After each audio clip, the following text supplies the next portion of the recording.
Bonjour à tous, bienvenue, merci d'être là avec nous ce matin pour cet atelier Make RSE Great Again, ou en français rendre sa grandeur, réenchanter la RSE. Donc on est ensemble jusqu'à 10h45 à peu près sur cet atelier qui va se passer en deux temps. Un premier temps donc sur un format table ronde avec nos 4 intervenantes ici présents, et un deuxième temps animé par ma collègue Mathilde Gardien qui est au fond de Marseille Solutions aussi, qui sera un exercice pour vous faire vivre justement l'expérience d'un défi, mais je ne vous en dis pas plus. La RSE, ça peut vouloir dire beaucoup de choses, au sens strict du terme, responsabilité sociétale des entreprises, je pense que vous le savez, au sens de ce forum, redonner du sens aux entreprises et aux territoires, RESET. Et en termes d'action concrète, la RSE, ça peut aussi vouloir dire beaucoup de choses.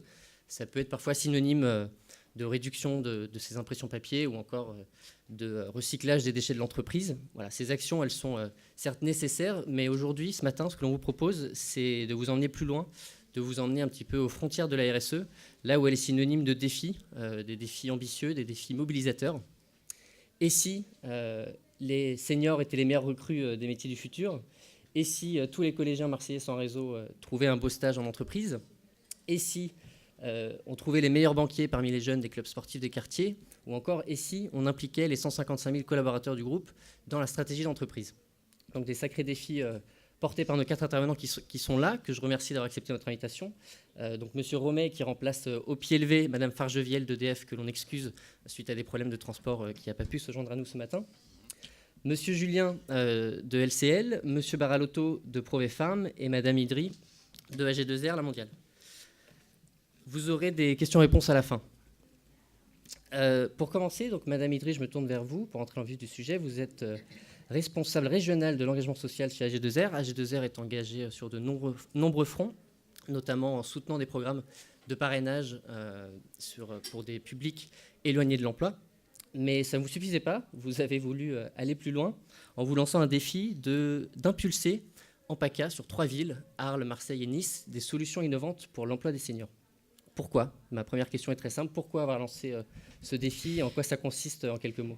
Moi, habituellement, je tutoie Alexis. Je vais avoir du mal à le vous voyez, donc je vais m'autoriser Faut faire semblant.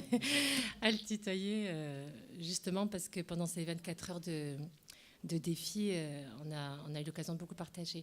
Je voudrais faire deux préalables. Il y a une espèce de pratique à la mode qui veut que pour être heureux, on ait la capacité d'aligner ce qu'on pense, ce qu'on ressent et ce qu'on vit. Et donc d'aligner notre pensée, nos émotions et ce que notre corps peut voir. Et je crois que la RSE, c'est la même chose à l'extérieur de nous. C'est comment on arrive à aligner notre environnement, le respect des êtres vivants, et puis que nos pratiques, c'est un alignement cohérent et qu'on soit bien droit dans nos bottes quand on met en place des choses et qu'on se dise, là, j'ai rien à me reprocher. Je sais que j'ai fait les choses pour le mieux et que leur impact, tel que je les ai conçus, aura soit le moins pire possible ou soit le meilleur possible.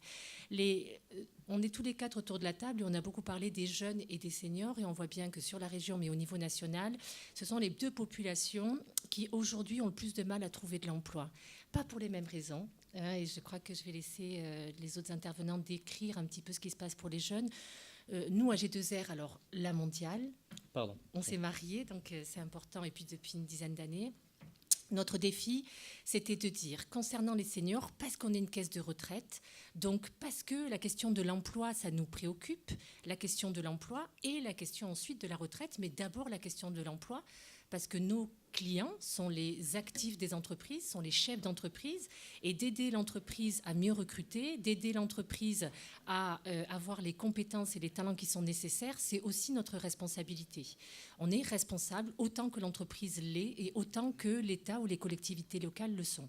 Et en tant qu'entreprise responsable, on s'est dit, tiens, c'est quoi le problème avec l'emploi des seniors? Qu'est-ce qui se passe? Et donc, on a confié une mission à 3 structures exceptionnelles. Pourquoi? Parce qu'on s'est dit, si on continue à traiter le sujet des seniors, je ne sais pas si je suis trop longue, tu n'hésites pas. Hein? Oui. Je me suis dit, si on traite le sujet des seniors comme on l'a toujours fait, on ne peut pas imaginer avoir des nouveaux résultats. On va évidemment aller sur les mêmes pistes, peut-être faire pire, peut-être faire un peu mieux, mais en tout cas faire différent, c'était compliqué. Pour faire différent, il fallait qu'on pense différent. Et on a Marseille Solutions, donc je ne fais pas votre pub, mais c'est vous qu'on a choisi à ce moment-là. On a Pro Bono, qui est aussi un acteur impliqué sur le territoire et qui a des façons de travailler dans l'intelligence collective qui sont extrêmement intéressantes et nouvelles, en tout cas différentes. Et on a une troisième structure qui est intermède. Et on s'est dit, tiens, les trois ont des qualités, les trois ont des compétences différentes. On a trouvé chez AG2R La Mondiale qu'elles étaient complémentaires. Et on s'est dit, pour faire quelque chose de nouveau, de décalé, qui sorte des sentiers battus et qui nous fasse réfléchir différemment sur la question de l'emploi des seniors, c'est de eux qu'on a besoin. Donc on les a rassemblés, on leur a demandé de nous aider à réfléchir à ce sujet et ils ont fait un travail absolument exceptionnel. C'est d'abord de travailler, et ça vous allez découvrir quelque chose d'extraordinaire, on a une recette magique, c'est la mise à plat des représentations. Vous allez me dire, c'est pas nouveau. Non. Ça veut dire que quand ces trois structures ont décidé d'aller rencontrer toutes les parties prenantes, et toutes les parties prenantes, c'était oui, les seniors eux-mêmes, c'était les recruteurs, c'était les entreprises, c'était les collectivités locales pour se dire, mais qu'est-ce qui se passe sur les seniors ? Mais on s'est aperçu déjà que nos représentations, déjà, c'est quoi un senior ? À partir de quel âge on l'est ? Et pourquoi un senior n'est pas recruté ? Quelles sont les visions qu'on en a ? Et puis le senior lui-même, comment il voit l'entreprise ? Comment, quand il vit un recrutement, il peut aussi avoir des a priori sur les intentions de son recruteur. Et tout ça, ça nous a permis d'avoir une matière qui, derrière, a, pendant 24 heures, à The Camp, parce qu'il fallait un lieu décalé, rassembler 50 personnes, et 50 personnes de tous les horizons, donc des acteurs de l'emploi, des associations dans l'emploi, des entrepreneurs qui recrutent, des financeurs, la direction du travail, la ville de Marseille. Et pendant 24 heures, on s'est rencontrés, on s'est parlé. On a traité la question des seniors avec des méthodes extrêmement ludiques. Donc, on a joué, on s'est mis à la place des seniors, on s'est mis à la place des recruteurs, on s'est mis à la place des collectivités locales. Et du coup, ça a fait émerger tout un tas de solutions. Et ces solutions, elles émergent avec l'ensemble des parties prenantes. Et donc, tout le monde adhère aux solutions qui émergent avant même qu'elles aient été mises en place. Peut-être c'est une clé de la réussite. Ça veut dire qu'on s'est mis d'accord de là où chacun d'entre nous était, sur qu'est-ce qu'on a envie de faire pour les seniors demain.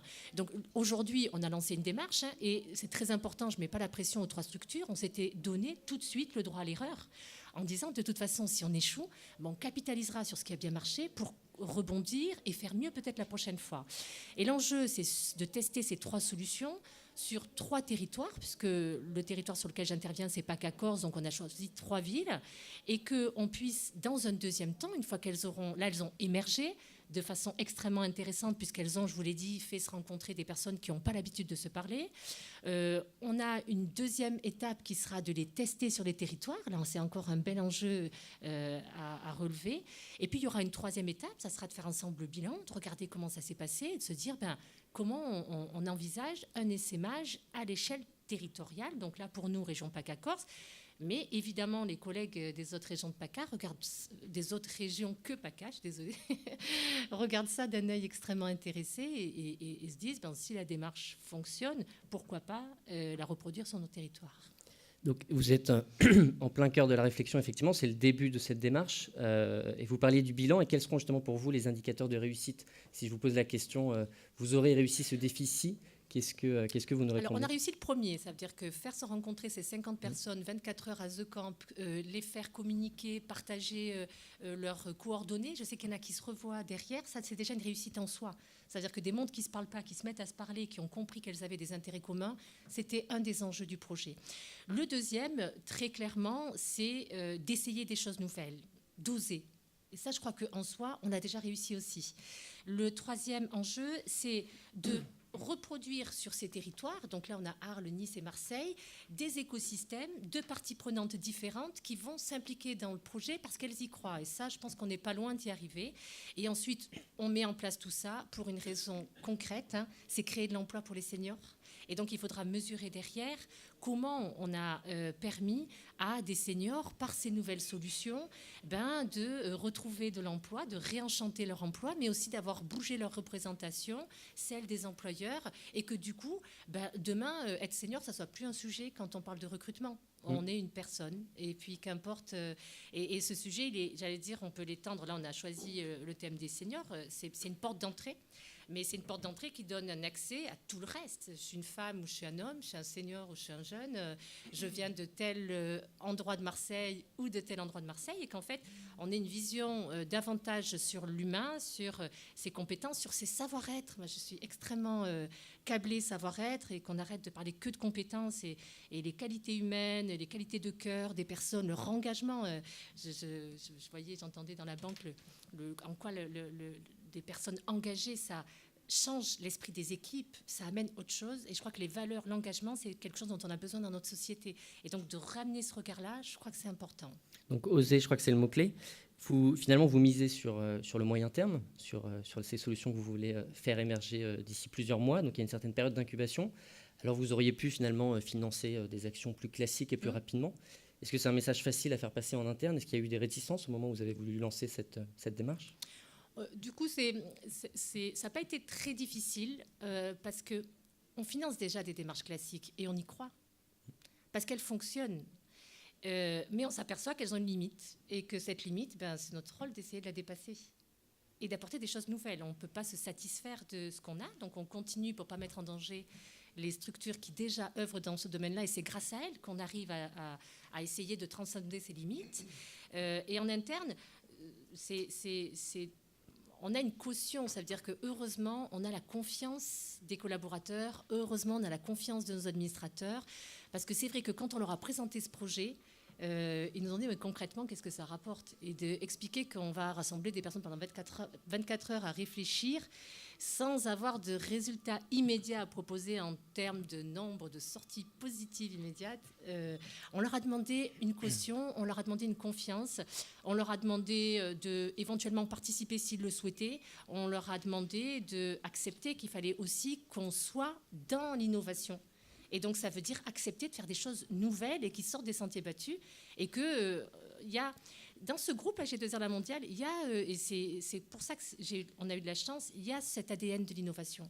Il y a cet ADN de regarder la société, ses mutations, et de regarder. Quand on est un groupe de protection sociale et qu'on protège les personnes sur les risques de la vie, dès qu'il arrive des nouveaux risques, c'est notre responsabilité de pouvoir les identifier quand les signaux sont faibles et de les mettre en musique pour qu'ils deviennent un élément de la protection. Néanmoins, quand vous recevez des Job Academy avec 20 personnes et que la représentation, c'est des demandeurs d'emploi de toutes les couleurs qui Job arrivent... Academy, qu'est-ce que c'est? Pardon. Alors, une Job Academy, c'est une session de retour à l'emploi pour des personnes qui sont des seniors, qui sont au chômage en général depuis de longue durée, mais en général beaucoup plus qu'un an, et qui arrivent pas habillés dans les codes de l'entreprise au début, qui n'arrivent pas avec les comportements et les codes de l'entreprise au début.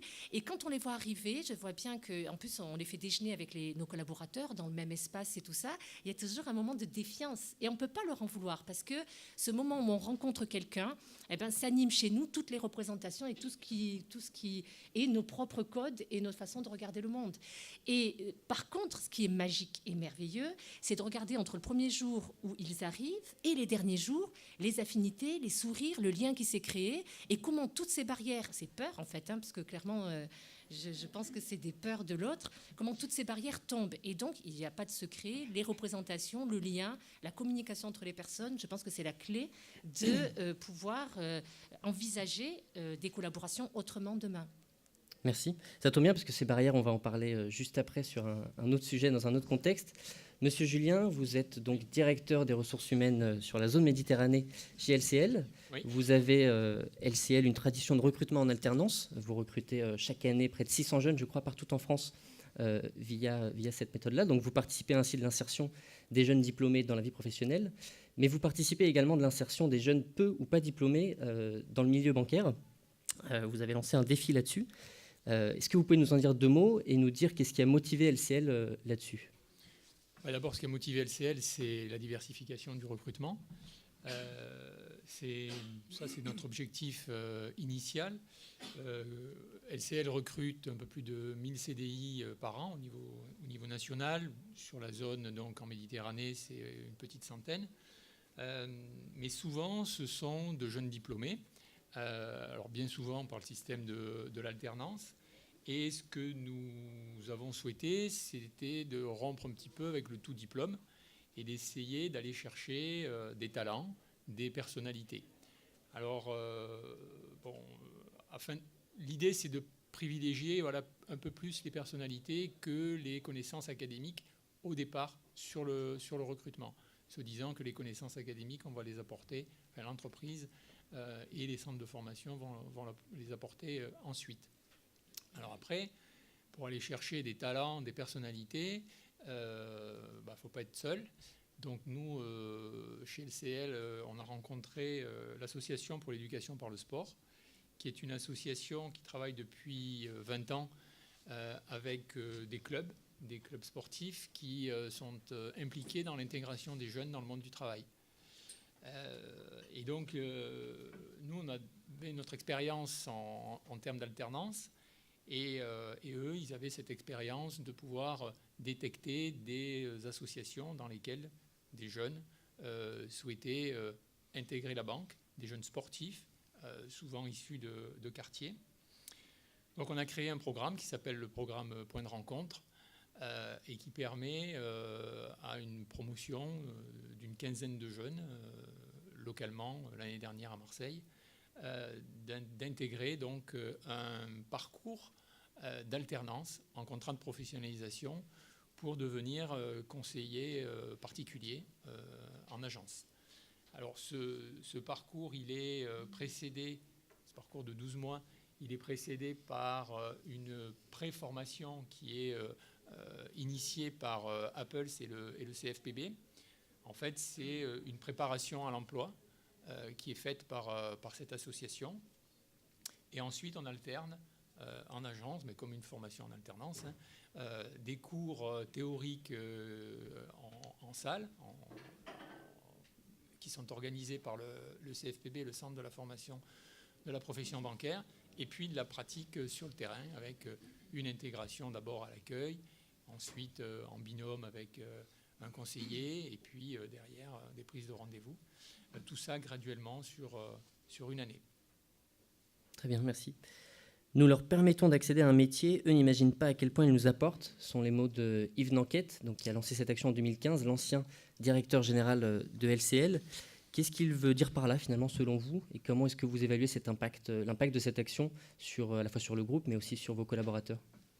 D'abord, mes collaborateurs de proximité, c'est-à-dire ceux qui s'occupent du recrutement, de la formation, ceux-là, ils ont dû changer un peu leurs habitudes dans le cadre de cette promotion, parce qu'on ne recrute pas de la même façon, pas sur les mêmes critères, parce qu'on a dû adapter nos formations, et ça a été plutôt bouleversé. Et puis, voilà, c'est pas inintéressant de temps en temps de se remettre en cause. Et comme je disais tout à l'heure, de sortir du tout diplôme et d'aller chercher des collaborateurs qui ont des valeurs. Alors les valeurs, c'est des valeurs du sport, l'esprit d'équipe, la capacité d'intégration, le fait d'être challengiste, de pouvoir relever des défis, de se remettre de certains échecs pour pouvoir progresser. Ça, les sportifs, ils sont complètement là-dedans. Et nous, on a besoin de compétiteurs aussi dans nos entreprises. Après, ils sont, eux, très heureux d'appartenir à nos équipes. Ils ont conscience de la chance qu'ils peuvent avoir d'être entrés dans ce programme. Et nos collaborateurs en agence sont, on peut le dire, un peu scotchés de leur enthousiasme. C'est vraiment une bouffée d'air frais pour nos agences. Donc vous me disiez effectivement lors de nos échanges, de la diversité, de la fraîcheur et des jeunes qui sont très motivés dans vos agences. C'est ce qu'apporte ce type de recrutement. Pour autant, c'est peut-être pas facile à faire accepter ou à faire changer justement les représentations dont on parlait tout à l'heure, en l'occurrence entre des jeunes diplômés, entre des collaborateurs anciens de LCL et ces jeunes qui débarquent avec des codes peut-être un peu différents et autres. Comment est-ce que vous avez fait justement pour... Oui, c'est ça. On a eu évidemment quelques difficultés au départ, puisque certains collaborateurs, comme vous disiez tout à l'heure, ont un peu peur de l'inconnu quand on change nos façons de recruter, qu'on amène ces jeunes de quartier dans les agences. Il peut y avoir certaines réticences.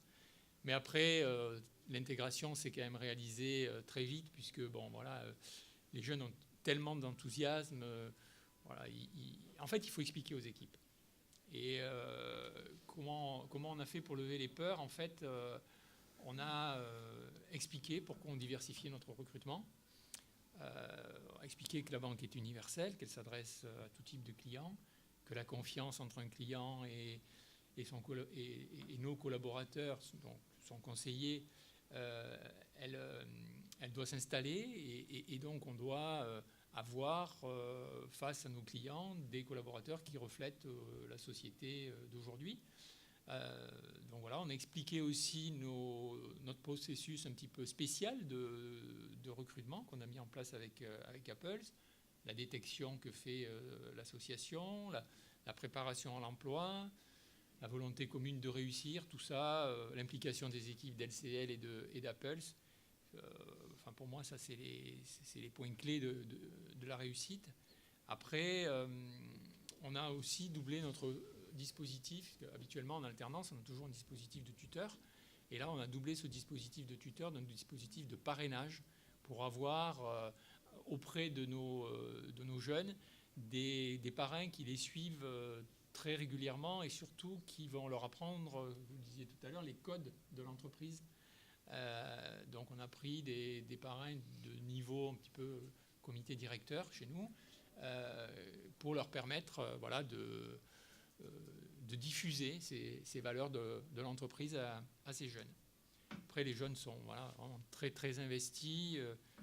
Là où ils ont le plus de difficultés, c'est sur des questions académiques, bien entendu, notamment sur l'orthographe. Et donc, on a mis en place un programme Voltaire. Voilà. Pour eux, c'est le point un peu délicat, mais ils s'investissent vraiment beaucoup là-dessus. Et ce lien de confiance entre le jeune et les parrains, il me semble qu'il se fait sur les terrains de sport aussi. Si vous pouvez nous en dire deux mots. Oui, il se fait sur les terrains de sport, puisque dans la première partie, lorsque Apple se prend les jeunes en stage pendant 4 semaines, évidemment, ces jeunes sportifs, jusqu'à présent, pratiquement fait que ça, du sport, et même s'ils sont un peu allés à l'école, mais ils l'ont quitté rapidement. Donc la transition, elle se passe, oui, sur les terrains de sport, elle se passe dans des salles de théâtre, elle se passe, elle se passe aussi en salle, mais nous, on avait demandé à nos parrains qu'ils soient présents auprès des jeunes. Les premiers contacts se font sur les terrains de sport pour que les jeunes soient plus à l'aise plutôt que dans un bureau derrière une cravate. Merci.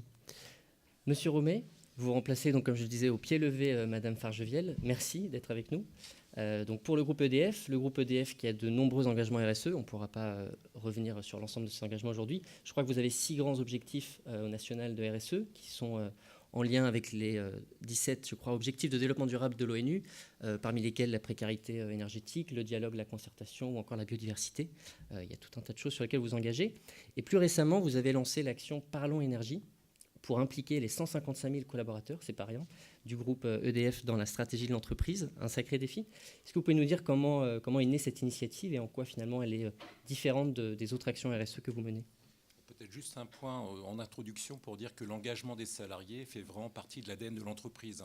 Vous avez tous entendu parler des dernières tempêtes, quand on voit que des personnes retraitées peuvent revenir au travail pour aider en fait les salariés, quand les gens viennent bosser le week-end alors que ce n'était pas prévu.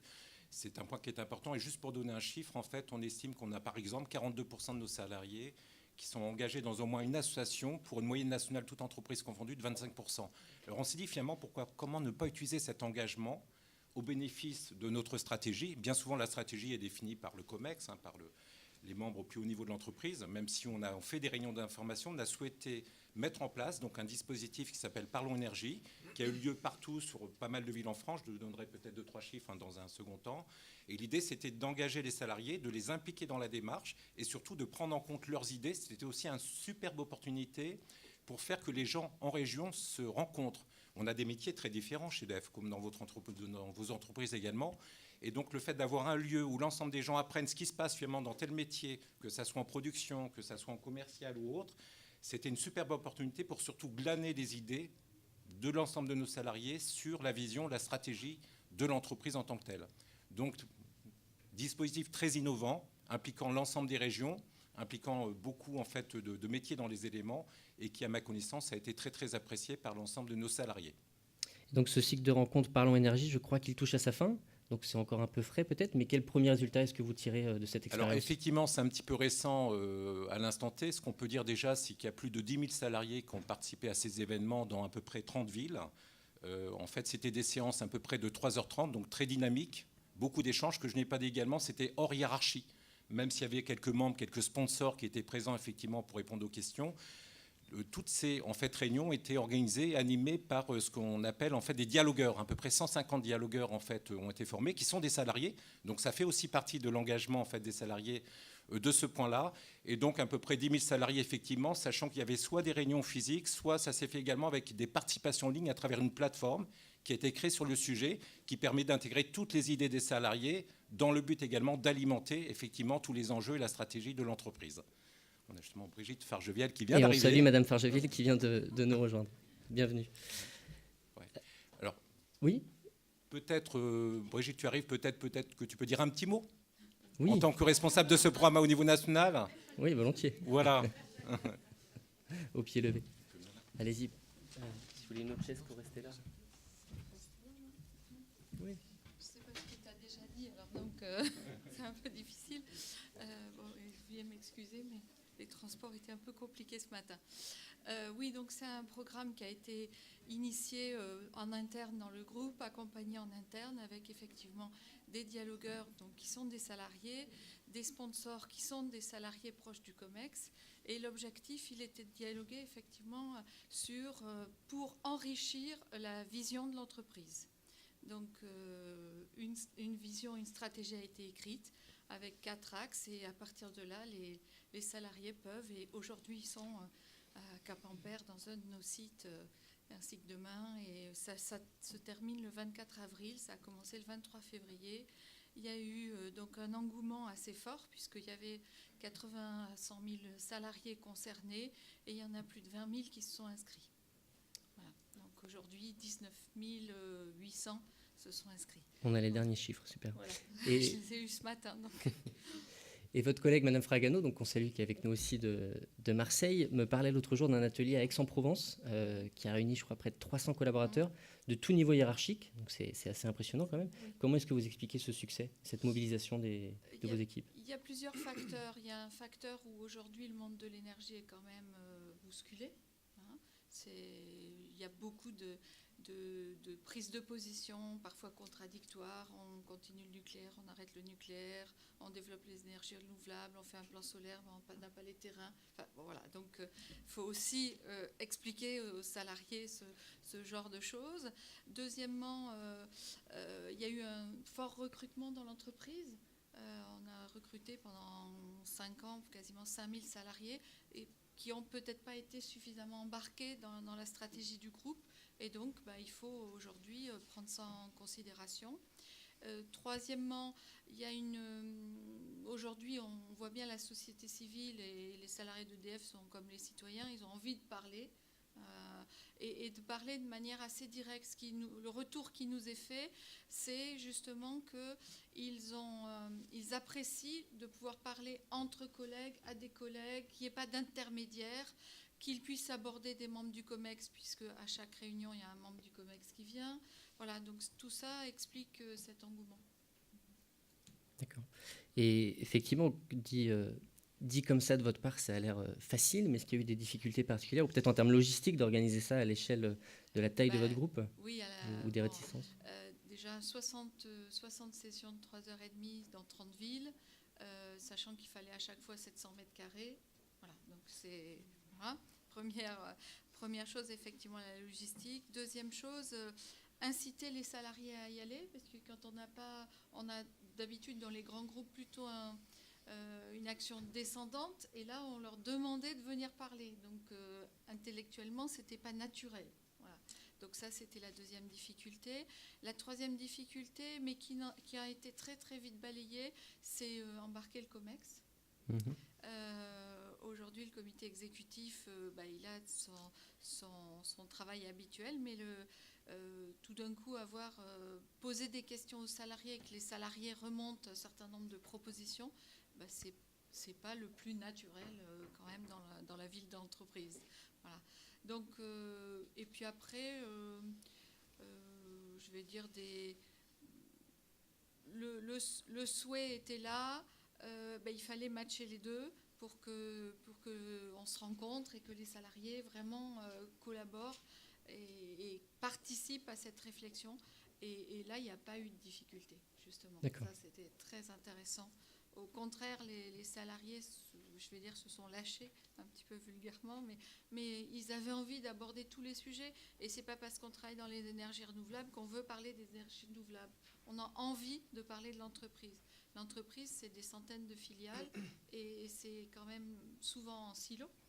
Et le fait de travailler dans des ateliers ensemble permettait justement de lever beaucoup de barrières.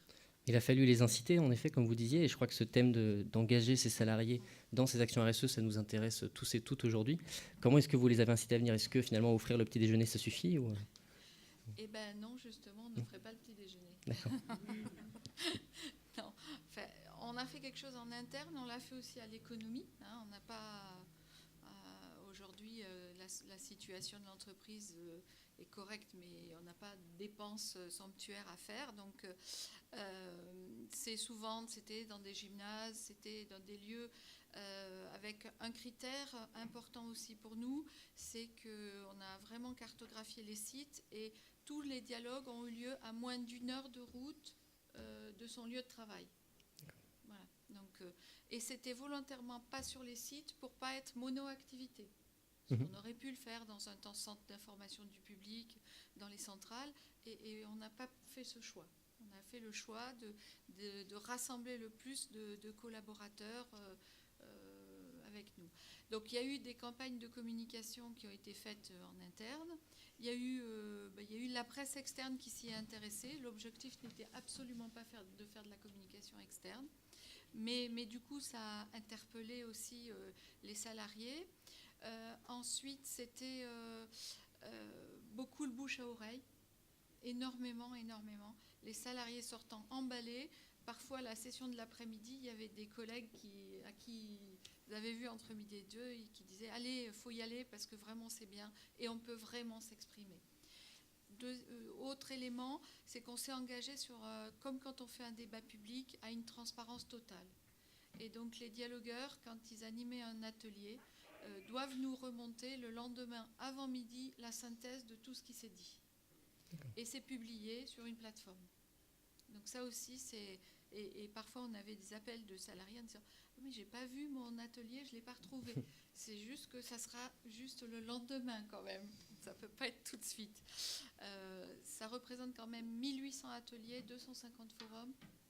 Voilà. Donc on a cette matière avec des synthèses et beaucoup de propositions. L'autre moyen de mobiliser les salariés, c'est en plus du bouche à oreille, la preuve par l'exemple. Voilà. Donc on en a filmé certains, on a fait ce genre de choses et du coup ça a incité les autres à s'engager. Merci Madame Fargelet. Fargelet. Les publications sur la plateforme sont hyper importantes. On a eu plus de 2000 contributions. On a proposé aux salariés de faire des fictions et on a la journée d'Amélie en 2050. Voilà, on a des choses très très intéressantes qui vont être exploitées par le futur. Et le COMEX s'est engagé, je conclurai là-dessus, sur le fait que tout allait être étudié. Tout serait proposé, il y a un COMEX exceptionnel le 25 juin là-dessus, et un top 300 managers le 4 juillet, où seront faites toutes les propositions des salariés, qui auront été creusées pendant un mois, là, mai, début juin. Et le COMEX s'exprimera sur « je prends pas », mais pourquoi je ne le prends pas. Et ça, c'est un engagement très fort. D'accord. Bon, en tout cas, c'est inspirant. Si à l'échelle de votre groupe, vous pouvez lancer ce type de démarche, je crois qu'on peut tous le faire. Merci. Monsieur Baralotto, enfin, pour terminer, donc de Provefarm, une entreprise marseillaise implantée à Château-Gombert. Votre entreprise et vos équipes sont engagées depuis plusieurs années sur différentes actions visant à faciliter l'insertion professionnelle là aussi, notamment via des simulations d'entretien d'embauche auprès de demandeurs d'emploi ou encore du coaching de ces demandeurs d'emploi par vos salariés, mais aussi dès le plus jeune âge en accueillant depuis plusieurs années des collégiens de 3e sans réseau de l'éducation prioritaire pour leur fameux stage de 5 jours obligatoire. Et vous avez voulu aller encore plus loin, ça ne vous suffisait pas à vous non plus, en lançant en 2017 le défi Dégain sans stage. Alors Dégain sans stage, qu'est-ce que c'est et pourquoi avoir lancé ce défi ? Bonjour à tous, merci Alexis. Alors, je confirme ce que disait Malika, c'est très étonnant de s'entendre vous voyez par toi, donc je prendrai la même liberté que tout à l'heure pour continuer sur le temps du tutoiement. Bonjour à tous, merci d'être là. Donc, juste en préalable, si vous permettez, je me retrouve à côté de AG2R La Mondiale, LCL et EDF, dont j'imagine évidemment que tout le monde connaît ces noms. Provepharm, juste pour vous situer, c'est une entreprise, c'est un laboratoire pharmaceutique qui a été créé il y a une vingtaine d'années, il y a 20 ans tout juste, à Marseille, dans les quartiers nord, sur le technopole de Château-Gombert, et qui regroupe aujourd'hui une cinquantaine de collaborateurs. Donc ça vous donne un peu l'image par rapport, j'ai entendu tout à l'heure, 155 000, on est vraiment le petit poussé de la journée. Et je crois que c'est important de le dire parce que évidemment que les grands groupes ont une capacité à faire qui est indéniable et dont on ne pourrait pas se passer dans ce champ-là, mais je crois que c'est important aussi que les plus petites entreprises s'engagent et prennent aussi la mesure de leur rôle sociétal sur le territoire. En tout cas, c'est ce que Provepharm a voulu faire. Je crois que c'est ancré dans l'ADN de l'entreprise depuis sa création. Parce qu'avec mon associé, nous sommes Marseillais, parce que nous sommes extrêmement attachés à ce territoire. Et je crois qu'à travers les années, on a essayé d'inculquer et de développer ces valeurs d'attachement territorial qui nous sont chères. Alors, comment est né le défi des Guns sans stage? Effectivement, on a commencé à y réfléchir il y a 2 ans, en fait, parce que... je ne sais pas si tout le monde est de Marseille, j'imagine ici. Donc, Technopole Château-Gombert, pour vous situer, c'est dans les quartiers nord, c'est au cœur du 13e arrondissement. C'est un pôle technologique absolument incroyable. On y trouve de très très belles entreprises. Et je pense que modestement, Provepharm en fait partie. Mais on y trouve également des laboratoires académiques qui ont une renommée internationale, des chercheurs du monde entier qui viennent. On a une école centrale à Marseille, donc un potentiel intellectuel absolument incroyable. Et pour autant, à quelques encablures de là, on y retrouve des cités, j'allais dire des résidences des cités, évidemment dans lesquelles le quotidien est beaucoup moins facile. Et au pied de ces cités, des établissements scolaires dans lesquels, évidemment, la vie est moins douce que celle qu'on peut, nous, vivre dans nos entreprises qui sont, pour la plupart, florissantes. Donc, c'est finalement cette position géographique qui est à l'origine du projet. Et Provepharm, c'est une entreprise de défi. C'est un petit laboratoire pharmaceutique à l'échelle du marché pharmaceutique. Provepharm, ça n'existe pas, pour tout vous dire. Et pour autant, localement, on arrive à faire, je pense, de belles choses. Eh bien, ce défi-là, cet esprit un peu de challenge, on l'a dupliqué. On a essayé de le dupliquer sur nos actions sociétales. Je ne l'ai pas dit tout à l'heure, mais sur les 50 collaborateurs en 2017, il y en a quasiment 80% qui ont été impliqués dans au moins une action dans l'année.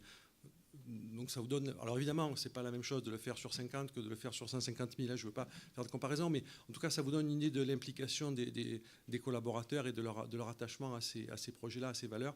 Et donc, effectivement, le défi, ça a été de se dire, au cœur du 13e arrondissement, on a effectivement un certain nombre d'entreprises qui se développent bien et on a pour autant, donc, comme je le disais, des établissements scolaires dans lesquels se retrouvent des gamins de 3e qui ont du mal à trouver ce fameux stage d'observation. Ce n'est pas un stage, c'est une période d'observation de 5 jours qui consiste en fait à leur faire découvrir le monde du travail, le monde de l'entreprise ou des collectivités locales, peu importe, mais en tout cas le monde d'une organisation un peu structurée. Et pour eux, évidemment, les choses sont beaucoup plus compliquées parce qu'ils sont sans réseau. C'est un peu ce qui nous a motivés dans cette démarche.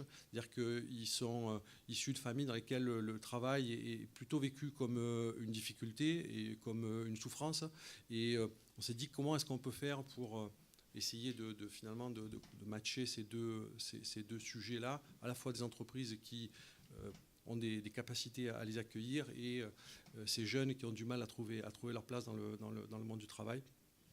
Et donc c'est parti de là, on a fait le compte, on a recensé 170 organismes sur Château-Gombert et on s'est dit, il y a 400 collégiens, grosso modo, si chacune des entreprises accueille 3 stagiaires, ben finalement on aura réussi le défi qui est donc Déguin sans stage. Je le redis pour ceux qui ne seraient pas marseillais, mais je ne suis pas sûr qu'il y en ait beaucoup, Déguin ça veut dire personne. Et ça c'est tout l'enjeu parce que je crois que c'est important, enfin c'est important pour nous d'avoir un objectif et d'avoir une ambition la plus haute possible. Et donc la plus haute possible, ça veut dire que tous les enfants, tous les collégiens doivent trouver un stage. Donc on a lancé ça en 2017, on est allé recruter chercher des promesses de stage. Et vous verrez tout à l'heure, peut-être que vous verrez passer parmi vous certains d'entre nous qui viendront vous distribuer des petits flyers et qui essaieront de voir si vous aussi vous pouvez vous engager dans ce défi pour l'année prochaine. Donc on est allé chercher des places de stage et sur l'objectif de 400, c'était un objectif sur 400 sur 3 ans. Donc on avait un objectif de 100 pour la première année. On a trouvé l'année dernière 120 places de stage pour ces enfants. Et donc c'est des stages qui se sont déroulés entre décembre 2017 et février 2018. Donc ça c'était très bien, c'était super. Mais finalement on s'est dit pourquoi se cantonner au 13e arrondissement. Et en partenariat avec l'école centrale, qui est déjà aussi beaucoup impliqué sur le 13e, à travers notamment un programme qui s'appelle les Cordées de la réussite, qui consiste à mettre en relation des élèves ingénieurs de l'école centrale avec cette population de collégiens issus des quartiers prioritaires. On s'est dit, pourquoi finalement essayer de ne pas étendre le défi et aller au-delà du 13e arrondissement. Finalement, il n'y a pas de raison que les collégiens du 1er, du 3e, du 14e, du 15e et du 16e, ce sont les arrondissements dans lesquels on retrouve les établissements prioritaires. Les établissements prioritaires, c'est REP+, c'est Réseau d'éducation prioritaire plus. Donc ça vous donne une idée un peu de la difficulté. Vous avez les REP, c'est déjà compliqué, puis vous avez les REP+. Et donc nous, aujourd'hui, on se concentre sur ces établissements. Il y a 21 ou 23 collèges, je crois, à Marseille, qui sont dans cette catégorie-là. Et ça représente entre 2500 et 3000 collégiens. Donc l'objectif, en 2018, c'est de trouver 500 places de stage pour l'ensemble de ces collégiens. Et on travaille avec, donc je le disais, l'école centrale et Marseille Solutions qui nous accompagnent dans ce projet pour trouver une démarche, trouver un process qui nous permette de gérer à la fois les offres de stage et puis les liens avec les collèges. Je crois qu'il faut le dire, mais ce que vous me disiez, c'est que ces gamins-là, donc sans réseau, aujourd'hui, sans cette action, ils font leur stage dans des commerces de proximité, des kebabs, il faut le dire, c'est ce que nous disent les principaux. Donc il y a un vrai impact sociétal de cette action qui finalement est assez simple du stage. Ouais. Et donc au-delà des chiffres, donc 2017, première année lancement du défi, 120 promesses de stage mobilisées, 60 entreprises engagées. Finalement, en termes qualitatifs, plutôt, je dirais, sur cette rencontre, on parlait de la rencontre entre le COMEX d'EDF et les salariés de tout niveau hiérarchique, on parlait de la rencontre entre des conseillers bancaires et des jeunes de clubs sportifs, on parlait de la rencontre entre des seniors demandeurs d'emploi et des collaborateurs G2R. Et donc, pour vous, sur des gains sans stage, entre le collégien qui vient en stage et les collaborateurs de votre entreprise, comment ça se passe finalement ? Ça se passe très bien, en fait. C'est ça le truc, c'est que à la fois, ça se passe très bien. Et j'entendais tout à l'heure mon collègue à côté évoquer l'enthousiasme dont pouvaient faire part les jeunes sportifs dans les réseaux bancaires. Là, c'est pareil, on a des gamins de 3e qui n'ont pas forcément tous les codes, effectivement, mais qui en ont d'autres. Et voilà, qui mettent un petit peu la révolution dans les services. Donc nous, quand on les accueille sur 5 jours, on leur fait faire un peu le tour de l'entreprise. Donc ils font une dizaine d'interviews de personnes, de nos collaborateurs des différents services. Et donc c'est vrai qu'ils bousculent un peu les habitudes, mais je crois que ça fait du bien à tout le monde. Et rétrospectivement, on se rend compte qu'on a au moins autant à aller chercher finalement que ce qu'on a pu vouloir donner initialement dans la démarche, et c'est très bien ainsi. Je crois que tout le monde y trouve son compte, et surtout pour eux, c'est l'occasion, tu l'as dit Alexis, il y en a certains qui arrivent à se débrouiller plus ou moins, mais enfin, il y en a un nombre important qui vont faire cette période d'hospitalisation dans les snacks du coin, dans les centres d'action sociale. Alors, je ne veux pas dénigrer, forcément, c'est déjà très bien de pouvoir trouver un lieu d'accueil, mais c'est quand même autre chose que d'aller dans une entreprise, de voir des organisations structurées, de voir un certain nombre de choses qui n'ont pas l'habitude et qu'ils ont pour la plupart jamais vues par ailleurs. Donc on reçoit plus que ce qu'on donne, je crois que ça aurait été une belle conclusion, mais c'est pas fini. Ma question suivante serait de dire, finalement, on peut considérer que ça a été un succès sur cette première année, cette opération. Pour autant, aller chercher, mobiliser un par un ces 120 promesses de stage, est-ce que vous avez fait face à différents blocages, différentes peurs de la part de ces entreprises avant de les engager dans le défi ? Alors, la plupart des entreprises accueillent des stagiaires de 3e. Moi, chaque fois que je le propose, tout le monde me dit « Non, mais on prend déjà tout ça ». Alors évidemment, on accueille des stagiaires qui sont le neveu de l'un, le petit-fils de l'autre, etc. Donc ça, c'est très bien. Il ne s'agit pas non plus que ces enfants-là ne trouvent pas leur place. Non, nous, ce qu'on demande à l'entreprise, c'est faites plus. C'est-à-dire, OK, ceux-là, continuez de les prendre, c'est très bien. Mais en plus, sachez que certaines populations de collégiens ne trouvent pas de stage, donc engagez-vous, faites un peu plus, et au lieu de prendre 10, alors si les stagiaires, de prendre 1, 2, 3, 10 pour certaines entreprises stagiaires, doublez par exemple. Chaque fois que vous prenez un enfant d'un de vos collaborateurs, engagez-vous à prendre un collégien sans réseau, et ça permettra d'équilibrer, et tout le monde y trouvera son compte. Donc c'est vrai que la difficulté, elle est d'abord parce que les entreprises sont souvent déjà un peu engagé là-dessus, et pas forcément sur les sans réseau, mais sur les autres populations de collégiens. La deuxième difficulté, c'est que ce stage d'observation, il est vu par certains comme avec peu d'utilité. Alors, il n'a pas la même utilité, évidemment, en fonction des gens auxquels il s'adresse, mais en tout cas, ce qui est sûr, c'est que pour les populations, les jeunes collégiens des établissements prioritaires, il y a une utilité qui est incroyable. Et quand on discute avec soit les professeurs référents, soit les principaux de collège qu'on a interrogés, qu'on a préalablement à l'action d'ailleurs, et postérieurement pour faire le bilan, quand on les interroge, ils nous disent c'est incroyable lorsque un de ces gamins a la chance de pouvoir évoluer au cours de cette période d'observation dans une entreprise un peu structurée. Quand il revient dans l'établissement, la plupart du temps, il est transformé, et ça a même un effet positif et vertueux, c'est qu'il rayonne de cette expérience auprès de ses camarades, et ça peut éveiller chez certains alors pas forcément des vocations, mais un petit déclic aussi, c'est-à-dire mince, moi aussi je pourrais évidemment avoir ce genre d'expérience. Et ça, c'est extrêmement positif. On a fait un petit film quand on a lancé le défi, là où on a fait venir une de nos toutes premières stagiaires qui était dans ce cas-là. C'est moi, chaque fois que je l'écoute parler, ça me donne des frissons. Donc, on a vraiment le sentiment de pouvoir changer la vie de quelqu'un, et c'est pas tous les jours qu'on a cette occasion. Donc, il faut savoir la saisir. Merci. Merci. Une belle conclusion là aussi, mais c'est toujours pas fini. Ma dernière question s'adresse à l'ensemble d'entre vous.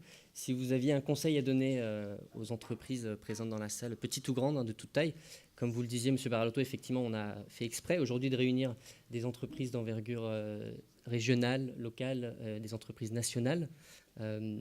Finalement, voilà, si vous aviez un conseil à donner aux entreprises aujourd'hui dans la salle qui souhaiteraient se lancer dans cette approche de défi, quel serait-il ? Monsieur Baralotto, voilà, si vous souhaitez commencer. Non, mais il faut pas, c'est très péremptoire. Je veux pas, il faut pas.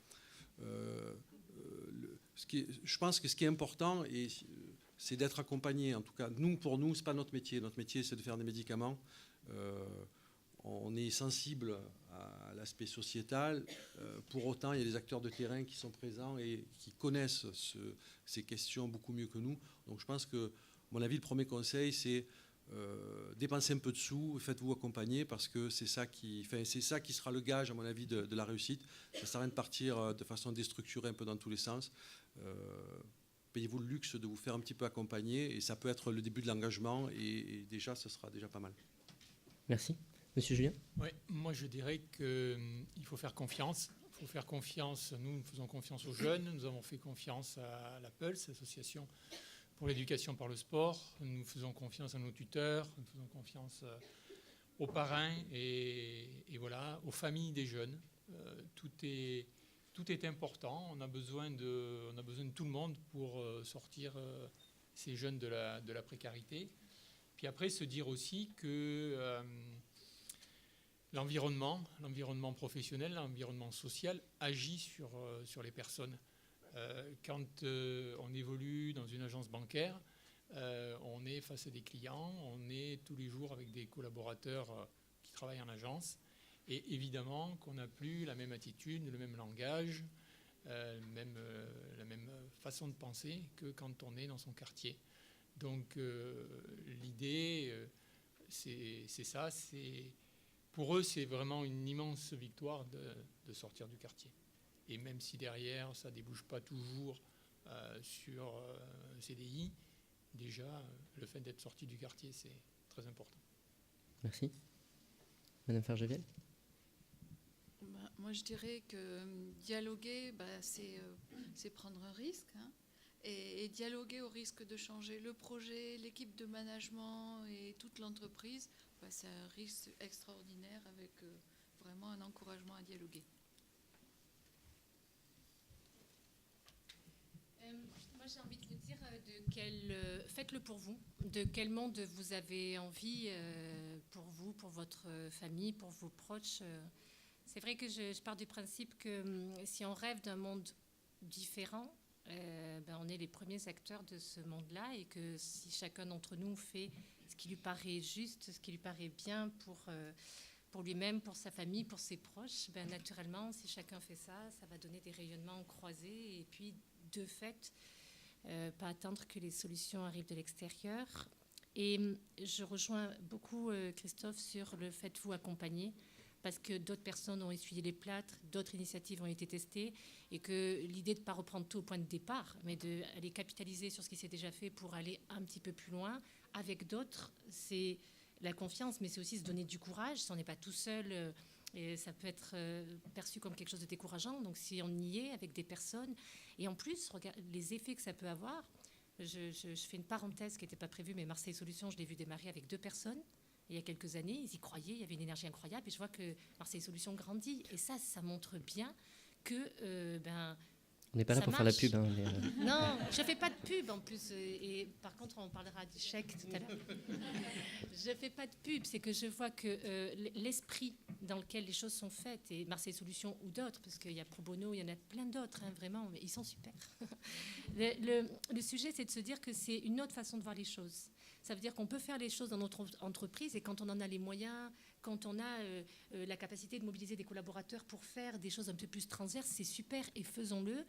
Mais quand on est une TPE, une PME, que ce n'est pas notre métier et qu'il ne faut pas se leurrer, notre premier rôle, c'est de faire notre métier. Donc, de faire en sorte que l'entreprise, elle prospère, à minima qu'elle s'équilibre, mais au mieux qu'elle prospère, parce que c'est ça qui crée de la richesse. Derrière, il y a des gens dont c'est le métier, qui savent faire, ça crée de l'emploi, ça permet de faire rayonner Marseille autrement sur la France entière. Donc tout ça, ça vaut le coup de s'appuyer aussi sur des acteurs qui savent faire et qui peuvent vraiment nous aider à accélérer, à aller plus loin, à nous réinterroger sur nos ambitions initiales et peut-être leur donner quelquefois un petit peu plus de corps. Voilà. Merci. Donc oser, dialoguer, s'appuyer sur des acteurs externes, faire confiance à ses partenaires. Voilà de belles conclusions. Merci beaucoup. Je passe la parole à la salle. On a une petite dizaine de minutes de questions-réponses, un petit peu moins, on me signale là-bas, avant de passer au deuxième temps de l'atelier. On a un micro, je crois, qui est là-bas. Ouais.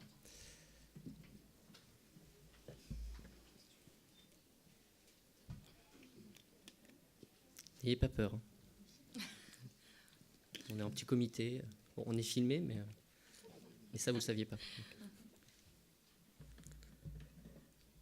Oui. J'aurais une question avec Madame Ivry et Monsieur Baralotto. Est-ce que ça serait possible de faire un binôme entre les jeunes et les seniors pour la réinsertion dans l'emploi? Par exemple, que les seniors teachent un peu aux jeunes dans les entreprises pour que les seniors puissent se réhabituer au monde de l'entreprise et les jeunes aussi puissent profiter de l'expérience des seniors. Peut-être, je peux. C'est une expérience qui n'est pas la mienne, que j'ai observée sur Martigues, mais une association de retraités qui a mis en place quelque chose que je trouve d'exceptionnel. Ça veut dire que ces retraités donnent des cours d'orthographe, grammaire à des élèves qui... Et j'ai entendu votre remarque tout à l'heure, c'est vrai que la problématique de l'orthographe, elle n'est pas liée qu'au quartier. Il y a beaucoup de collaborateurs dans nos entreprises et avec des niveaux scolaires des fois extrêmement élevés qui ont des problèmes d'orthographe et de grammaire. Donc c'est aussi un sujet plus global. Et du coup, ils ont commencé avec une posture un peu haute, donc d'enseignants. Et derrière, ce qui s'est passé, c'est que les jeunes ont commencé à les initier au smartphone, au digital, aux réseaux sociaux. Et ça s'est fait assez naturellement. Et du coup, ils ont capitalisé sur cette expérience spontanée, sur moi, je t'apporte ce que je sais faire, donc je vais t'aider à structurer ton orthographe, ta grammaire et autres. Et puis, toi, en parallèle, si tu peux m'aider à être un petit peu plus dans l'actualité digitale, et ça se fait très très bien et ils s'apportent mutuellement. Et du coup, ce que je veux dire, c'est que c'est intéressant de voir comment on apporte mutuellement, parce qu'en fait, on a tous à apprendre de l'autre, et la posture d'enseignant, c'est pour moi une posture qui est un peu caduque, un peu haute, et qu'on a forcément dans ces parrainages, vous le voyez, l'énergie qu'apportent les jeunes, leur nouveau regard, ils sont dans la société d'aujourd'hui. Donc c'est à nous de nous interroger quand on voit qu'il y a un décalage avec eux. Voilà. C'était Donc ma question, c'est du coup, ça serait intéressant. Oui, moi j'y crois. Merci. Non, tout a été dit. D'autres questions? Bon. Dans ce cas, je propose de... Ah si, monsieur. Question très concrète, je vais parler fort, ça va aller. Je veux accueillir 2 jeunes de votre programme dans mon entreprise. Parlez dans le micro, s'il vous plaît, parce que c'est Pardon, pour l'enregistrement. merci. Je souhaite accueillir 2 jeunes de votre programme dans mon entreprise. Comment je fais en 2 mots, 3 étapes? À la fin de l'atelier, on va vous expliquer.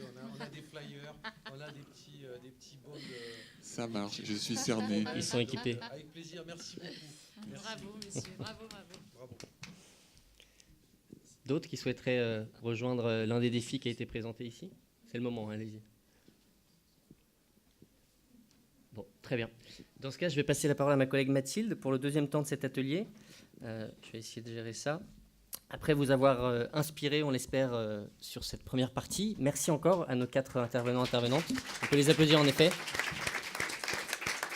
pour leur témoignage. Donc après, voilà, vous avoir inspiré, on va vous faire passer à l'action, vous faire vivre l'expérience d'un défi. Et pour vous faire vivre cette expérience, voilà, je laisse Mathilde et je fais ça en même temps. Alors on a 30 minutes, donc vous vous doutez bien que ça va être un petit peu accéléré. Je vais vous demander de vous mettre par groupe de 5. Si vous êtes à côté avec des gens que vous ne connaissez pas, vous pouvez rester comme vous êtes. Mais donc 5 minutes pour vous mettre par groupe de 5. C'est parti. Et vous avez une consigne en 5 minutes, c'est de faire le tour, de faire connaissance avec au moins une présentation de votre entreprise et votre prénom. Et on se retrouve dans 5 minutes. C'est parti. Tu veux le compteur 5 minutes? Ça va, ça n'a pas été trop difficile. Animation. Bravo. Ok. À partir du début, c'est ça? Hier annulé. Non, mais c'est vrai. Je prépare jamais parce qu'en fait, quand je prépare, c'est téléphoné. Je vais te le renvoyer. Franchement, c'est magnifique. J'adore. Et puis, c'est oublié de dire un truc, mais c'est pas grave. Je voulais dire que moi, j'étais une enfant de conteneur. Donc, je m'en trouvais Et quand on te laisse une chance d'aller Celle-là. voir autre chose que ce Après, il y a ça avec votre défi qui est 10 emplois en 15 minutes. c'est que je vais te raconter rapidement une anecdote. J'ai Bah, tu m'as reçu pas répondu à la suite, du coup, je vais une garder amie ça. qui recevoir un élève de 3e en stage. Il venait d'un collège plus petit. Ah, Je vais me caler à oui, mais par groupe, c'est chacun 10, non? Chacun 100? Oui, on s'en Ah, pardon. Non, on ça, peut- Et après, il y a un compte à rebours de 15 minutes. Pareil, c'est une vidéo. Cette semaine, je lui ai dit, tu vas aller sur le terrain avec les restos du cœur, tu vas faire des maraudes et tout ça. Et puis après, Ouais, tu a vas priori, ça dans sera le spécial. sens. Et il est revenu à la fin du stage. Voilà. On a fait un bilan tous les deux. Je lui ai dit alors, comment ça s'est passé? Quel bilan t'en fais? Dis-moi un peu ce que tu as vu, machin. Il m'a dit Le 3e aussi? 3e. Et en fait, il m'a fait un bilan de son stage avec une émotion extraordinaire. Et il m'a dit, là aujourd'hui, il va falloir que je réfléchisse parce que j'en veux un peu à ma mère. Elle m'a toujours couvé, elle m'a pas montré la misère qu'il y avait à l'extérieur. Avec tout ce que j'ai découvert pendant ce stage, il va falloir qu'elle m'explique pourquoi j'ai jamais vu tout ça. Et c'était incroyable. Et ce jeune, là, parce que sa mère, elle est au centre des jeunes dirigeants, je la croise encore, elle me dit, mais tu vois comme il s'engage, il va faire du bénévolat dans les associations pour servir la soupe au SDF. Et donc ça marche aussi dans l'autre sens.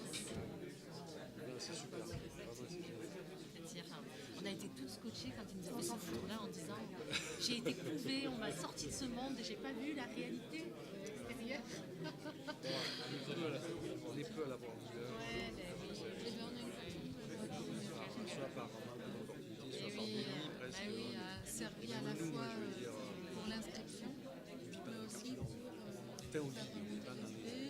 faire des propositions, Là, on a une nouvelle avoir une animation action avec Impact Jeune.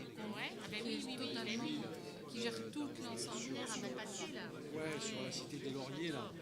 Et, C'est une solution qui existe. ils ont réuni une dizaine, une vingtaine de jeunes, alors un peu plus âgés que ceux qui ont fait le stage, là. Ouais. Et ils les ont fait parler sur leurs difficultés à trouver du travail, etc.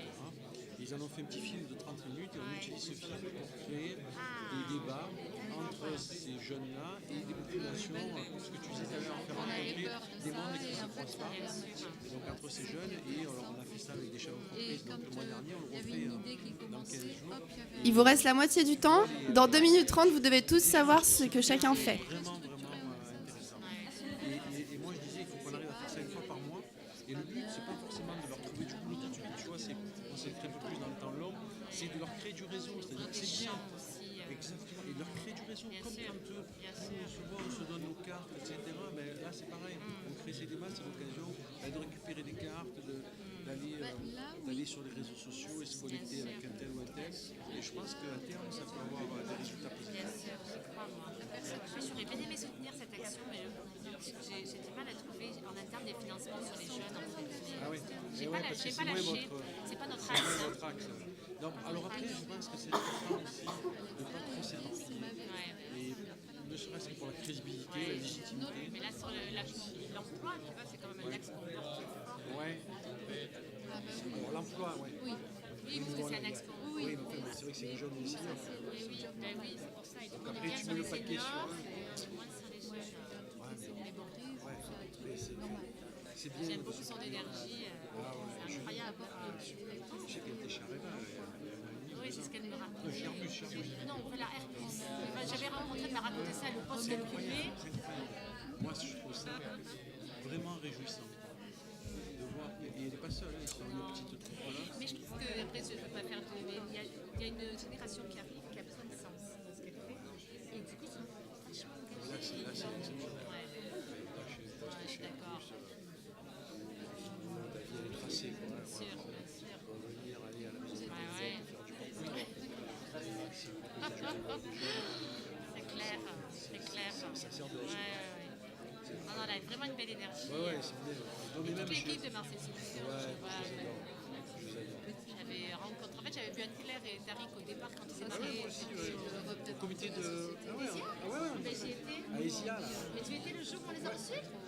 Alors, moi, j'étais là, j'ai participé à 2-3 réunions du comité de pilotage, de création, là, savoir, se poser la question si c'était en association, si c'était en... D'accord. Moi, j'étais au fond de confiance, tu sais, celui qui leur a accordé les fonds de démarrage via la table du Canada. D'accord. Et donc, je t'avoue que je me suis dit, bon, ok, j'étais pas convaincue pour la démarche. Ah ouais. Mais j'aurais dit, ok, je veux bien tenter, mais vous ne m'avez pas convaincue. 6 mois plus tard, j'aurais dit, je retire tout ce que j'ai dit. C'est terminé. On a bien fait, du coup. Non, mais ils sont bons, hein. Ils sont bons. Alors, merci à tous. J'ai une annonce très importante à vous faire. Nous sommes le 10 avril 2018. Un astéroïde a frappé la planète Mars. Donc, on a un quart d'heure devant nous. On est obligé d'utiliser la fiction. Donc, je vous demande de me croire à fond. Un astéroïde a frappé la planète Mars. Il a décimé l'ensemble des forces économiques du territoire. Il n'y a plus d'entreprises. Il n'y a pas de survivants, sauf vous. Vous êtes les seuls survivants. Vous êtes les seuls à pouvoir empêcher la guerre civile en reboisant le tissu économique. Et miracle, le fonds Jupiter débloque 10 milliards d'euros pour vous aider. Mais votre mission, si vous l'acceptez, c'est de créer... Je vais y arriver. Vous avez 15 minutes pour créer 10 emplois dans vos groupes. Vous devez utiliser vos structures. Encore une fois, vous existez encore. Et vous pouvez faire ce que vous voulez. Vous pouvez imaginer une nouvelle organisation du travail entre vos structures, développer une nouvelle activité, un nouveau marché. Faites ce que vous voulez, mais vous avez un quart d'heure. Et on prendra 3-4 idées à la fin. C'est parti. Pour ceux qui n'ont pas dit planète Mars, c'est Marseille. Tout le monde a compris? C'est bon. Ils sont bons. Puis, ils ont recruté dans l'équipe. Elsa qui a pris le relais de Louvière quand il fallait faire le défi à The Camp, là, pendant les 24 heures, elle a été... Et tu vois, on a créé, Elodie a créé un jeu pour l'occasion sur les seniors. Et du coup, je me pose la question de comment on pourrait le réutiliser, parce que c'est un jeu de loi très ludique, très concret, très pragmatique, où à chaque fois, il y a des étapes avec des décisions à prendre. Et tu as toujours des décisions à prendre entre le choix humain et le choix économique. C'est incroyable ce jeu. Donc on y a joué, nous, pendant une partie de ces 2 jours. Et j'aimerais bien organiser ou le prêter à des entreprises pour qu'elles l'utilisent, tu vois, ou voir comment on peut. Mais c'est à destination de quelle cible? Là, ils l'ont créé pour tout le monde. pour les 24 heures. Donc, pour nous faire réfléchir aux seniors. Et donc, à travers ce jeu, ils nous ont essayé de nous démontrer comment fonctionne. Ah oui, pardon.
d'autres entreprises, oui, bien sûr. Vous allez prendre un avion? Oui, d'accord. Bon, merci de nous avoir rejoints quand même, en tout cas. Et vous avez, je crois, une autre intervention en plus par la suite? D'accord. C'est sur une plénière, c'est ça? D'accord.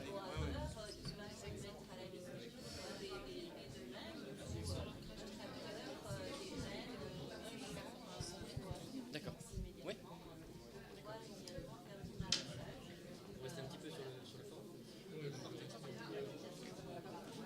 crois qu'il est relativement petit, donc on a vite fait le tour des exposants.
Il reste 4 minutes. Je vous laisse réfléchir à une façon très synthétique de le présenter aux autres.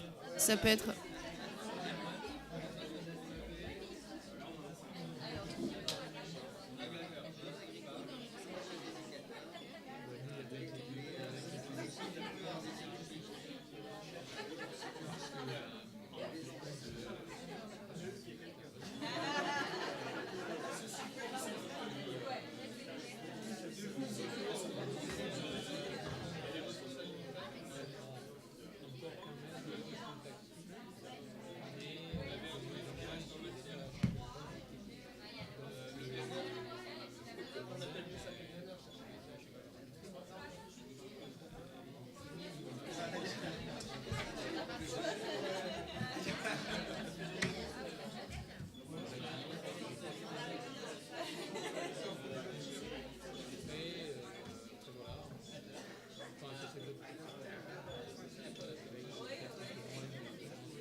Il vous reste 1 minute.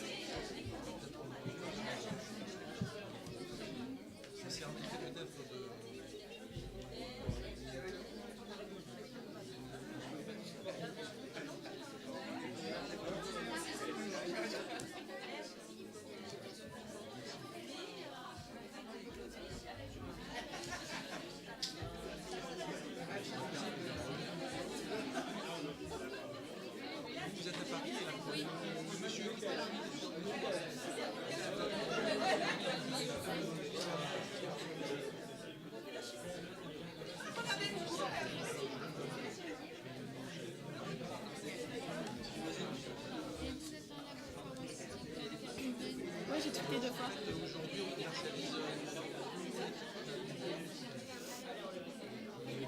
Prenez peut-être des...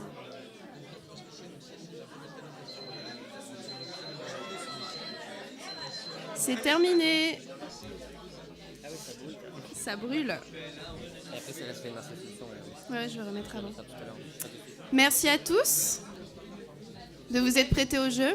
On sait que la consigne était large.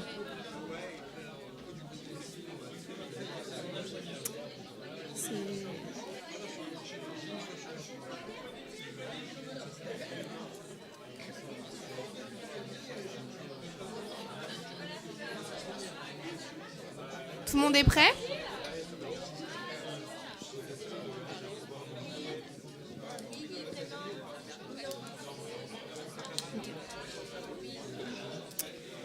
Merci à tous. Je vous demande votre attention, s'il vous plaît. S'il vous plaît. Alors, dans les 5 minutes qui viennent, je propose que les groupes volontaires peuvent présenter leurs idées. Alors on a un premier groupe. Merci beaucoup pour votre écoute. C'est parti. Vous avez 1 minute. Donc nous, on est un groupe, on a eu la chance donc de voir cet astéroïde tomber, mais que la friche Label de Mai reste sur pied. Donc on a un point de départ assez intéressant. Donc, et autour de la friche, on avait pas mal de personnes qui étaient liées à des environnements différents, donc beaucoup de consultants, mais du coup on va essayer d'utiliser toute notre compétence et ce qu'on a pu observer avant dans nos métiers pour régénérer un écosystème très positif autour de la friche. Donc la friche Label de Mai, pour ceux qui ne connaissent pas, est-ce qu'il y en a qui ne connaissent pas ? Ok, tant mieux. Donc on a décidé de recréer un écosystème très positif autour de la friche, de créer une sorte de laboratoire qui va permettre ensuite d'ailleurs de dupliquer tout ce qu'on va faire dans les autres lieux qui vont être touchés par les prochains astéroïdes. Donc on a créé plusieurs emplois, plutôt une quinzaine en fait. Ouais. Et surtout, ça, c'est les emplois directs, mais beaucoup d'emplois indirects. Donc, la friche Label de Mai, il y a un petit jardin partagé. En fait, on va réinvestir de manière très forte ce jardin pour créer du maraîchage, pouvoir, à partir de là, alimenter le restaurant, la crèche, une cuisine centrale qu'on va créer également pour d'autres lieux et un lieu d'hébergement solidaire qui va être animé, piloté par tous ces migrants qui vont être créés par cet astéroïde. Et avec les habitants du quartier. Du coup, on crée de l'emploi à la fois dans le potager, on crée de l'emploi dans ce pôle d'hébergement pour générer des lieux d'accueil, etc. On crée de l'emploi dans cette cuisine centrale. On fait aussi tout un système de récupération des eaux de pluie, parce qu'une astéroïde, ça génère beaucoup de nuages qui ensuite génèrent beaucoup de pluie. Tu ne nous l'avais pas dit, mais nous, on le sait. Et du coup, avec tout ça, on va recréer un environnement un écosystème positif. On va générer énormément de liens entre toutes ces activités. On a une personne qui va être responsable de coordonner tout ça et de créer du lien, parce que finalement, ce qui va générer le plus d'événements positifs, c'est cette capacité de mettre en lien tous ces silos. On va aussi être beaucoup dans la transmission et l'apprentissage. Tout ça va être sur des normes environnementales extraordinaires. Et on va capitaliser pour pouvoir dupliquer. Ça, ce sera mon rôle. Voilà. Bravo. On démarre fort. Est-ce qu'il y a un autre groupe qui veut présenter sa solution ? Ici. Okay. Après, c'est vous. Vous battez pas, hein, tout le monde peut.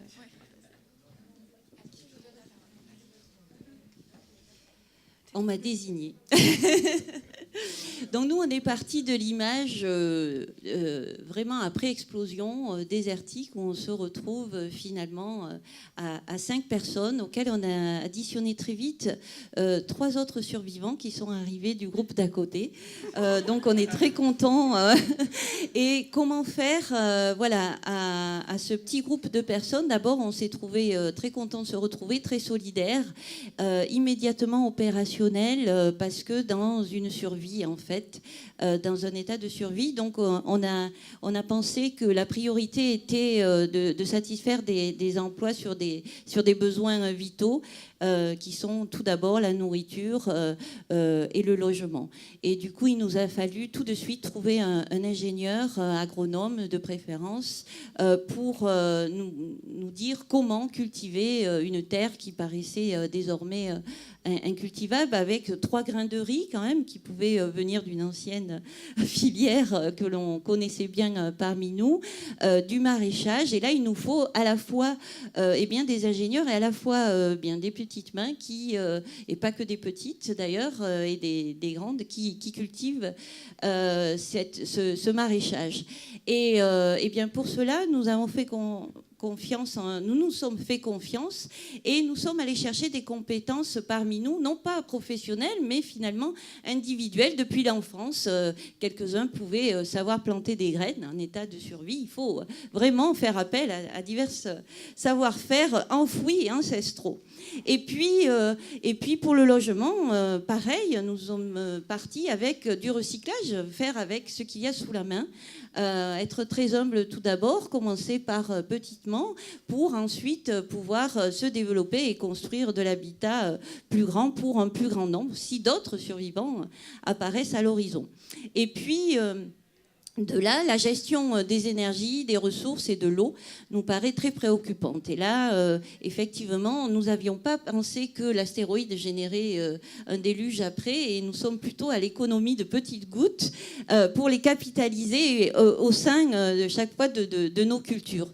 Donc, vraiment, là aussi, faire de la formation pour essayer justement de gérer cette gestion des énergies et de la créer. Mais très vite, donc, nous avons reconstitué comme ça à une dizaine d'emplois, finalement, vous les avez comptés peut-être au fur et à mesure de mon histoire.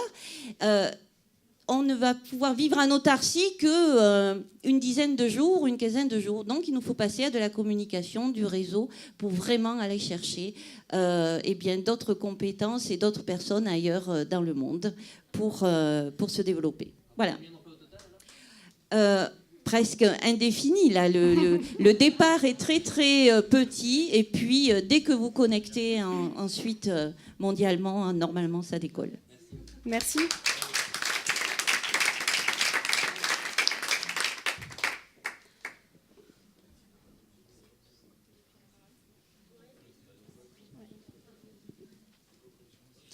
Bien.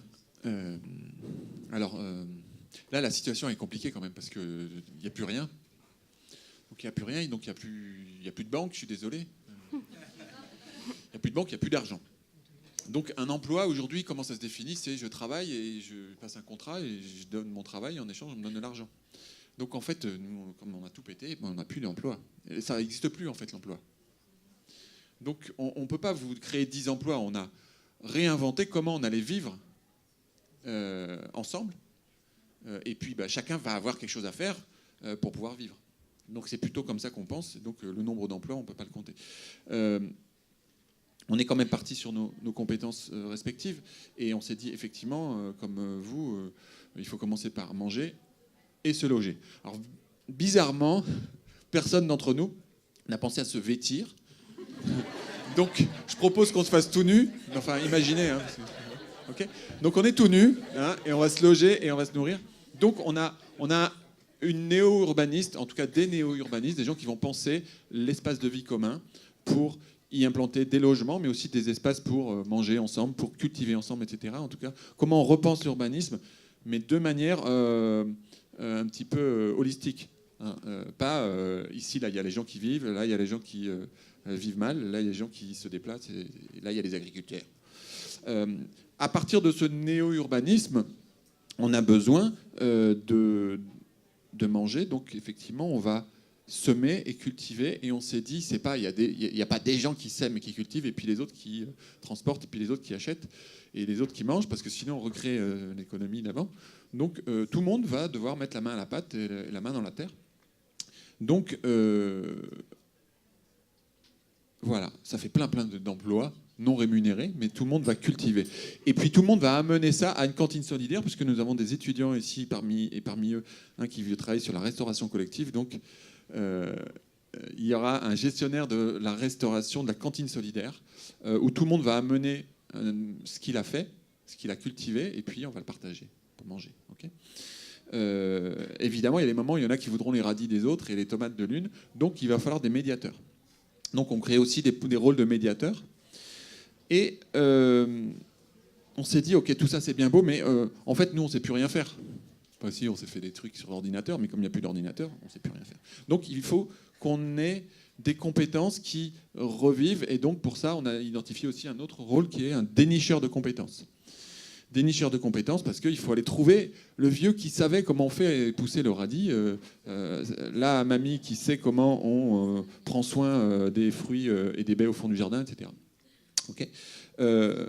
Tout ça, on s'est dit aussi que c'était bien, mais ça fonctionnerait si on était capable de faire vivre toutes nos générations ensemble. Et donc, notre projet, il n'est pas seulement inter-savoir, interconnecté, etc. Il est aussi intergénérationnel.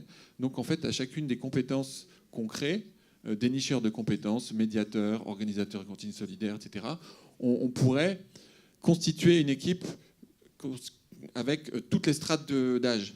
des gosses de 7 ans, de 14 ans, de 21 ans, de machin, etc. Vous savez, 7, c'est un chiffre magique. Parce qu'il y a des gens qui se réincarnent tous les 7 ans.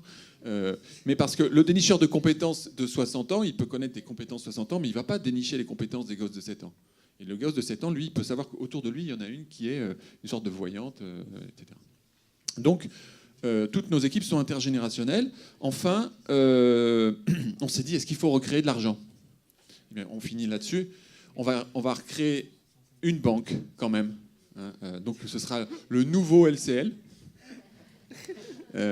C'est une banque solidaire, donc, qui est basée non plus sur un argent qu'on thésaurise, parce que ça, on a vu que ça nous amenait à la catastrophe, mais qui est basée sur de l'argent qui se consomme, qui s'utilise comme les monnaies solidaires, comme la roue. Donc d'ailleurs, tiens, on a trouvé deux, trois vieux billets de roue. Donc il y aura une banque solidaire. Et enfin, il y a une équipe aussi qui sera coordinateur de règles de vie communes, c'est-à-dire que ce n'est pas une assemblée qui impose ses lois, mais c'est tous nos groupes là, on va trouver les bonnes façons de travailler ensemble et on va les formaliser un peu pour les partager, pour les pérenniser. Et voilà, et comme ça on est tous heureux. Merci. Ici. Vous êtes très inspirés.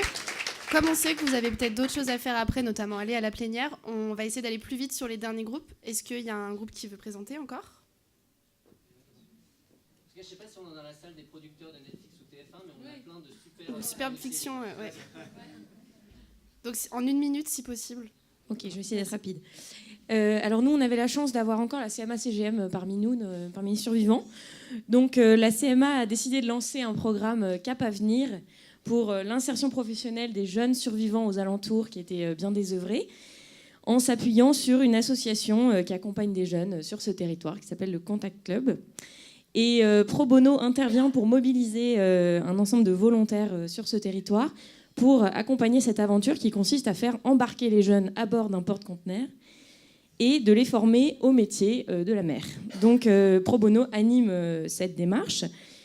On monte tout un cursus de formation aux différents métiers et un ensemble d'échanges et de débats sur comment construire le monde de demain, qu'est-ce que les jeunes veulent reconstruire sur cette planète qui a été complètement détruite. Mais bon, pour ça, ils sont en mer, donc finalement, ils sont sains et saufs. Il y a plusieurs escales qui viennent rythmer le voyage et qui permettent d'aller à la rencontre d'autres survivants, de partager avec eux les solutions qui sont imaginées, de les enrichir.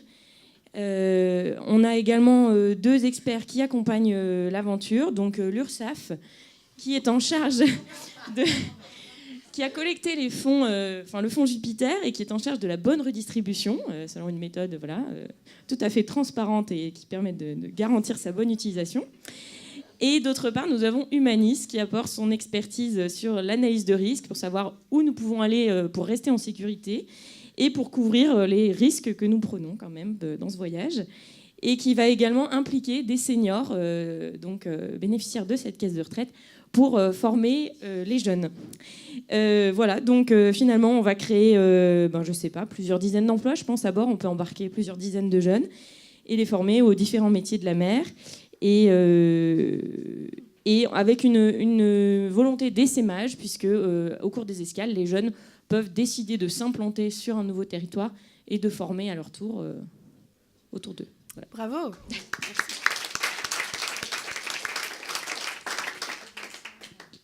Là, il y avait carrément un paperboard. Vous avez bien mis la pression. Vous ne voulez pas présenter votre... en 30 secondes, comme ça peut-être. On a essayé rapidement, on a essayé d'abord d'identifier qu'est-ce qu'il allait y avoir. On a eu besoin de glaneurs pour récupérer rapidement ce qu'il y avait de disponible après toute cette explosion. On a eu besoin d'explorateurs pour aller vérifier s'il n'y avait pas des gens qui étaient perdus et pour essayer de les ramener dans notre colonie. On a eu des grosses tensions pour savoir comment on allait s'organiser. Est-ce qu'un leader charismatique allait sortir? La gestion du fonds Jupiter n'était pas évident. Il y a eu des batailles, on n'a pas réussi à trouver cette organisation collective qui allait faire qu'on allait pouvoir répondre au bien commun et qu'on n'allait pas refaire des problèmes de hiérarchie, de bataille entre soi. On s'est dit qu'il allait falloir recenser ce qui nous restait de savoir pour pouvoir reconstruire une nouvelle société. Il allait falloir gérer ces fonds. Les fonds, ce n'est pas les fonds de Jupiter, c'est les fonds de nos ressources que l'on a et de nos savoirs, pour savoir comment on allait pouvoir les redistribuer plus globalement. Et puis après, il allait falloir qu'on reconstruise par l'alimentation, manger évidemment, la base, les bâtisseurs. Alors, est-ce que l'agriculteur est cuisinier? Est-ce qu'on a tous des doubles fonctions? Est-ce qu'on a vraiment des emplois encore après? C'est pas évident, mais en tout cas, on va répondre tous à des besoins. Et on n'a pas oublié qu'il allait falloir quand même que l'on s'amuse tous ensemble dans cette colonie. Nous avons besoin de troubadours, et parce que la vie, hein, c'est pas que manger et fabriquer. Et on avait besoin de se soigner, effectivement, hein, donc dans tous les sens, l'âme et le corps. Voilà notre réorganisation donc 10 rapide. tout pile, si je vois. C'est ça, hein. Bravo. Hyper rapidement, les 2 derniers groupes, c'est pas obligé, hein, comme vous voulez. Non? Oui? Ok. Bonjour à tous. Du coup, nous, il y a une nuance avec le groupe qui est juste derrière, c'est pour pas tout répéter. Nous, en fait, dans l'idée, on avait un facilitateur qui permettait finalement, à travers des différents rôles, d'avoir tout le savoir-faire et les compétences en fait autour de nous, et de détecter au sein de la population tous les besoins et les problématiques qu'ils ont, justement pour essayer d'arriver à créer, on va dire, une société ou un service qui leur permettrait de résoudre leurs problèmes, on va dire, vitaux à la base. Et ce que nous, on rajouterait par rapport au groupe qui est derrière, c'est qu'on essaierait d'allier le côté se nourrir avec se soigner, parce que finalement, en se nourrissant bien, on peut aussi se soigner à long terme. Voilà, c'est un peu aussi cette idée-là qui avait un peu germé dans le groupe. Voilà. Merci. Il y a un dernier passage ici. Il y a 2 groupes encore. Oui, mais ils ne veulent pas passer.